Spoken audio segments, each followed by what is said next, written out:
Good morning. Praise the Lord. Blessing for nation મિનિસ્ટ્રીથી હું આપનો ભાઈ સામ ક્રિશ્ચિયન ઈશ્વર પિતાએ આજે આપણને આપેલા આજના એક નવા સુંદર દિવસે આપને પ્રભુ ઈસુ ખ્રિસ્તના નામમાં પ્રેમી સલામ પાઠવું છું. આજે આપણે ઈશ્વરના અદ્ભુત અને ખાતરીદાયક વચન પર મનન કરીશું. પ્રભુનું વચન યર્મિયા 15:20 કહે છે, તેઓ તારી સામે લડશે પણ તને જીતશે નહીં, કેમ કે તને બચાવવા તથા તને છોડાવવા માટે હું તારી સાથે છું, એમ યહોવા કહે છે. ભલાઓ, આજના વચનની અંદર જો તમે જુઓ તો પ્રભુ આપણને કહે છે કે હું તારી સાથે છું.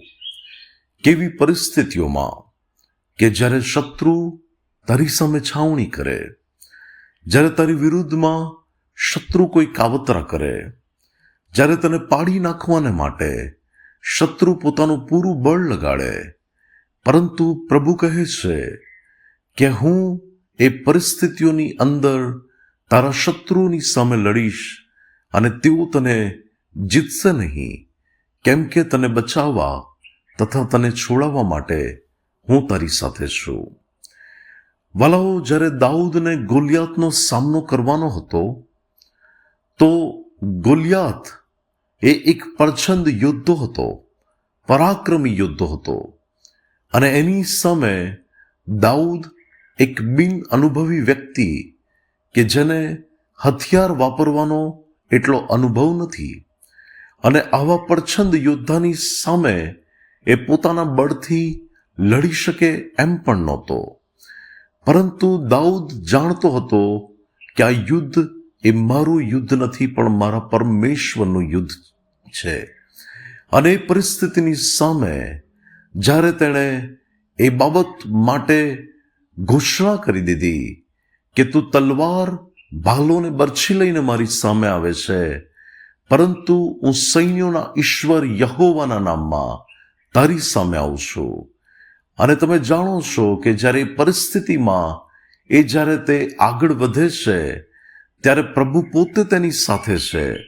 પ્રભુ પોતે એ પરિસ્થિતિમાં એની સામે લડે છે, અને તે પરમેશ્વર કે જે દાઉદને બચાવવા અને છોડાવવા માટે તેની સાથે છે, પ્રભુ તેને ફતેહ આપે છે એ શત્રુ ઉપર કે જે જીવનમાં કદી પણ કોઈ યુદ્ધ હાર્યો નહોતો.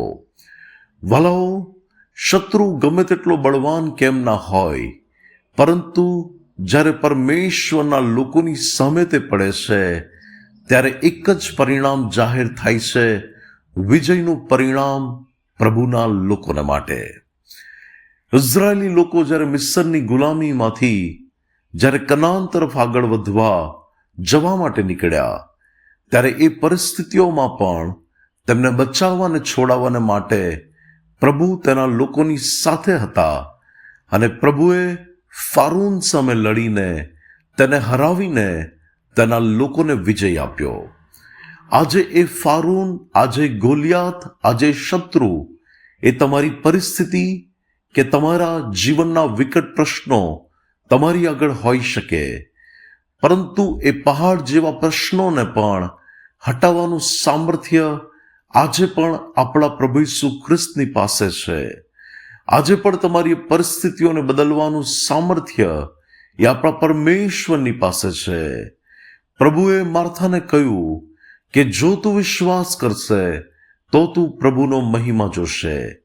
આજે તમારા જીવનની અંદર તમારે માત્ર વિશ્વાસ કરવાનો છે કે બચાવવા માટે અને છોડાવવાને માટે પ્રભુ મારી સાથે છે, એ મને વિજય આપશે, એ પ્રભુ મારા હકમાં અદ્ભુત કાર્ય કરશે. ત્યારે તમે પ્રભુ તરફથી અદ્ભુત બાબતોને તમારા જીવનમાં થતા જોશો. પ્રભુ આજના પવિત્ર વચન દ્વારા આપણને આશીર્વાદિત કરે. આવો આપણે પ્રાર્થના કરીએ. સ્વર્ગમાં મારા પ્રેમાળ પિતા, આજના પવિત્ર વચન માટે તમારો આભાર. પ્રભુ, મારી પ્રાર્થના છે કે તારા લોકો અત્યારે કોઈ એવા સંઘર્ષમાં, એવા કોઈ પડકારોમાં, એવી કોઈ પરિસ્થિતિઓમાં હોય તો તમે તેઓના માટે યહોવા નિસ્સી બનીને તેઓને તમે વિજય આપો. ઈસુ ખ્રિસ્તના નામમાં માંગીએ છીએ. આમીન. May God bless you. Have a blessed day. શાલોમ. આ ઓડિયો મેસેજ મેળવવા માટે, પ્રાર્થના માટે કે તમને કાઉન્સેલિંગની જરૂર હોય તો તેના માટે તમે મારો સંપર્ક કરી શકો છો. અમારો નંબર છે 9974754546. ડોક્ટર સામ ક્રિશ્ચન, વ્યારા, ગુજરાતથી. God bless you.